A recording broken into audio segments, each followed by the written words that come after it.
It's Sour D. The boy FAMELUST bring like a whole diverse vibe to the culture of like dive bars and just having fun and like, you know, I feel like he set a standard to where it's not okay to undervalue dive bars anymore. Like, that's why I still come every Tuesday. Like, shout out to FAMELUST, Sour D.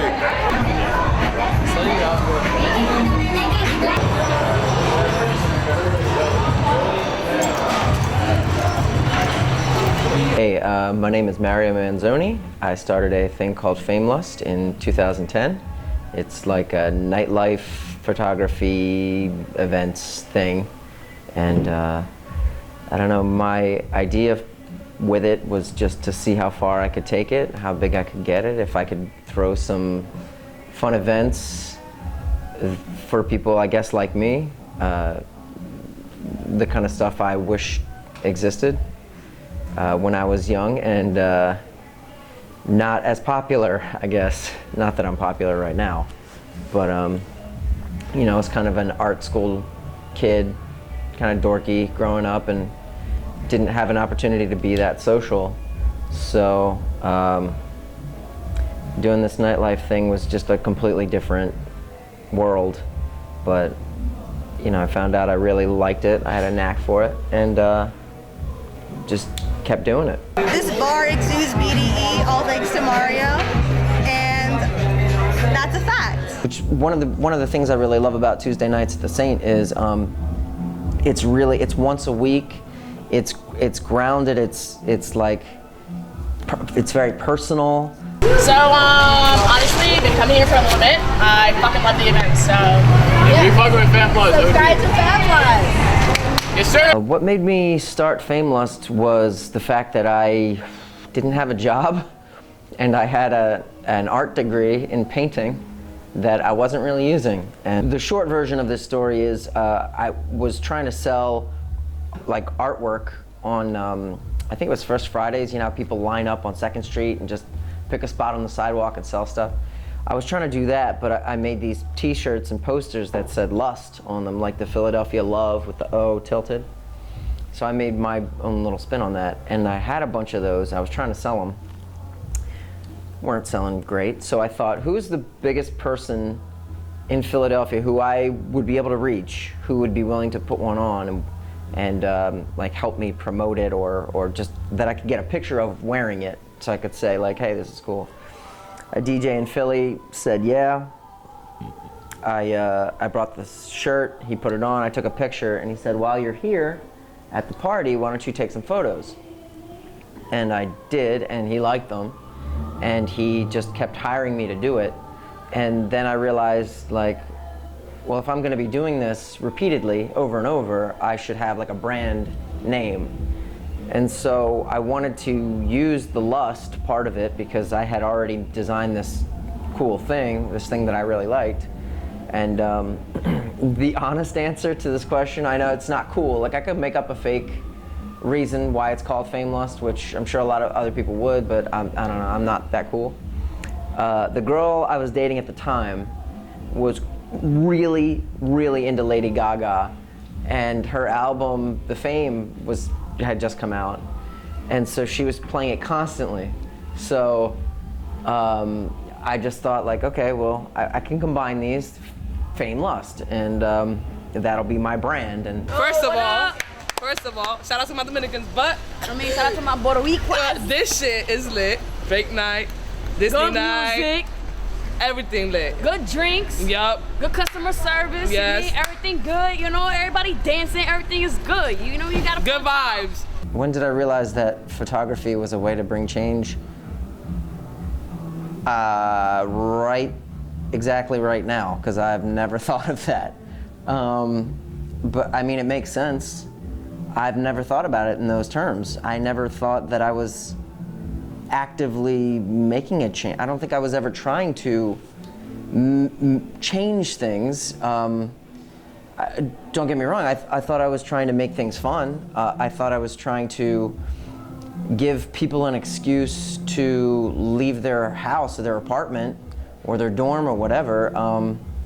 Not to go off on a tangent, but there's something I notice a lot in social media it's becoming like this really popular thing to just post about how antisocial you are and how cool it is to stay at home and to cancel plans and, you know, to thank God nobody tries to call me and, ew, why are people bothering me? Leave me alone with my cats and on the couch and give me Netflix and that's it.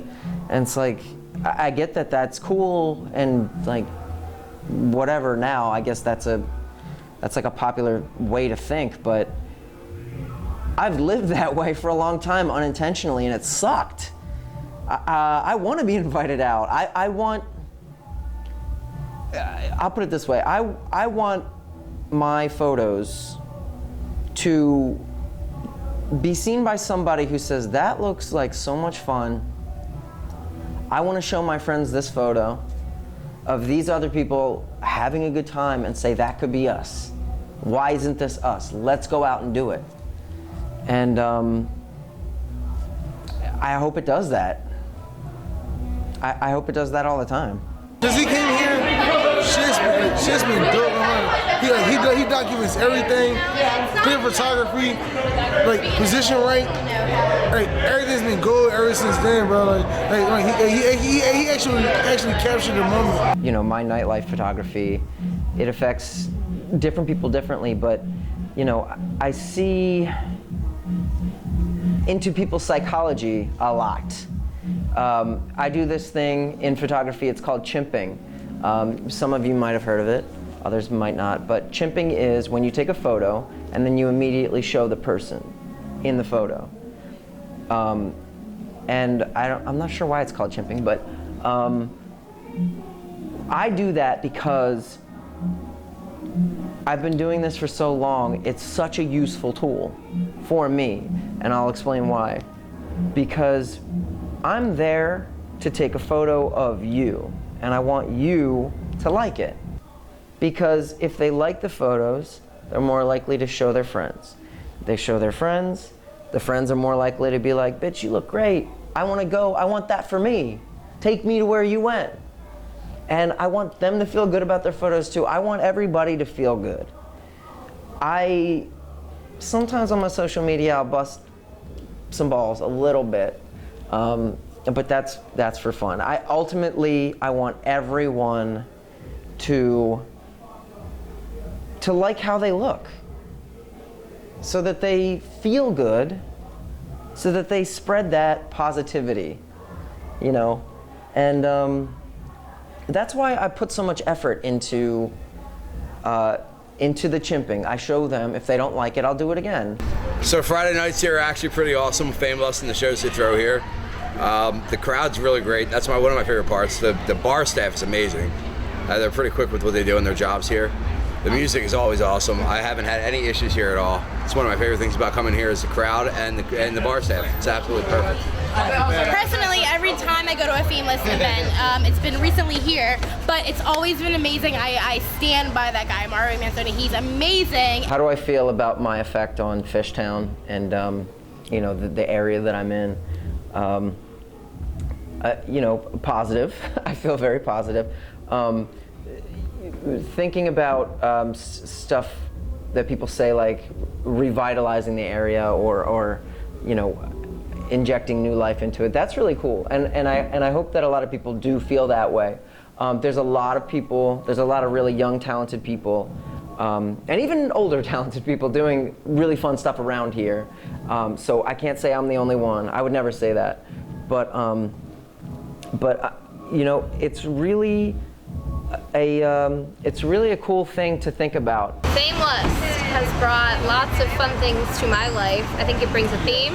I think it brings fun. I think it brings pictures and things to remember when you leave with your friends. I think it brings a safer environment. I've been shooting and throwing events at Kung Fu Necktie for a lot of years. I'm Molly, I work with Mario. So all I'm gonna say is that I came to this bar once before he started doing events here, and it was like a dive bar shit show, like not anywhere that you want to go on a Friday, Saturday night. And he like put it on the map as a nightclub. Like this is a place to come dance, to get drunk, meet new people, chill with the people you already know. Like he really just elevated this from like a neighborhood dive to like a destination to come dance. Did I know FAMELUST would get this big? I mean, the honest answer to that is I had no plan. I went into it just saying like, I'll take it as far as I can go with it, and then when people stop giving a shit about it, I'll do something else. And it's cool that not everyone has stopped giving a shit about it. People age out, of course, and there's new people coming in. But, you know, I never pictured myself doing an event like the Emo Prom in New York. Mostly because I don't know, I don't really think that way. I don't think about I want to do this here. I want to do this kind of thing over there. It's great that New York responded to it so well. We sold out St. Vitus in Brooklyn, which was very cool, especially for my first time out. I had never done any events in New York, and they were very welcoming, and everybody was really enthusiastic, and that was awesome, and I can't wait to do it again. I'm gonna put this in a way that's not gonna get me in trouble. I'm gonna try not to get me in trouble. There's a lot of really talented, amazing people in this industry, people who inspire me, people who I think are fantastic. And I would sing their praises all day long. There are also a couple people in this industry who are kind of, they don't have the intentions that I think that they should for nightlife, for this area. I think they see this area as a bag of money that they can grab and walk away with and don't give a shit about the people or the culture. They think, well, you know, what's popular right now? Who can I copy off of? What's the easiest way I can make the most money and just dip out?